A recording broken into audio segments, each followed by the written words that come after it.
Nerva. He's not the first name that comes to mind when you think of Roman emperors, right?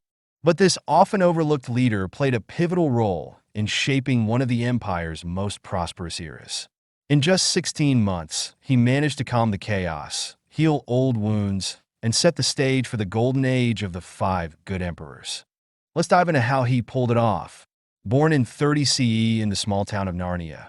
Yes, like the one from the Chronicles of Narnia, Marcus Aurelius Nerva was destined for Roman politics. His family was well-connected, with ties to the Julio-Claudian dynasty, which opened doors to powerful roles. Over the years, Nerva proved himself as a capable statesman, serving as consul under Emperors Nero and Domitian.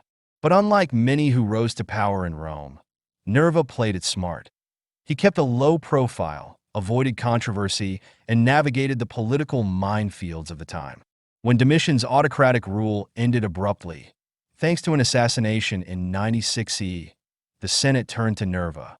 He wasn't a flashy choice, but he was the right choice, a steady hand to guide Rome through a turbulent moment. Taking over after Domitian was no small task. The Senate was resentful, the military was restless, and the people were weary. Nerva knew he needed to rebuild trust, and fast. First, he mended ties with the Senate. Domitian had ruled through fear, with purges and confiscations. Nerva reversed course, pardoning exiles, restoring property, and dialing down the treason trials. His message was clear: cooperation, not intimidation. On the economic front, Nerva introduced policies aimed at helping the empire's most vulnerable. He distributed land to the poor and launched the Alimenta program, a kind of ancient social safety net that funded loans to landowners while providing for orphans and impoverished children. It was a win-win. It stabilized agriculture and addressed poverty. But not everyone was happy. The military, fiercely loyal to Domitian, was skeptical of Nerva. Things came to a head in 97 CE when the Praetorian Guard revolted, demanding the execution of Domitian's killers. Nerva, unwilling to risk further unrest, reluctantly agreed. It was a humbling moment, but one that highlighted his pragmatism. Nerva's most important move came late in his reign: the adoption of Trajan. Instead of leaving succession to chance or to family squabbles, Nerva chose a proven leader. Trajan, a respected general with strong ties to the military, was the perfect candidate.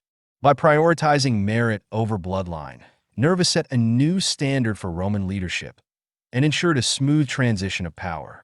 So, why does Nerva matter? He wasn't a conqueror or a grand reformer, but he was exactly what Rome needed: a stabilizer. He ended Domitian's tyranny, rebuilt trust between the Senate and the emperor, and laid the groundwork for a period of peace and prosperity. Historians like Tacitus and Pliny the Younger praised Nerva for his wisdom and moderation, contrasting him with the heavy-handed Domitian. And while his reign was short, the precedent he set, especially in choosing Trajan, shaped the empire for decades to come. Nerva's story is proof that sometimes it's not about how long you lead, but how wisely. In just 16 months, he bridged the gap between chaos and enlightenment, leaving an indelible mark on Rome's history.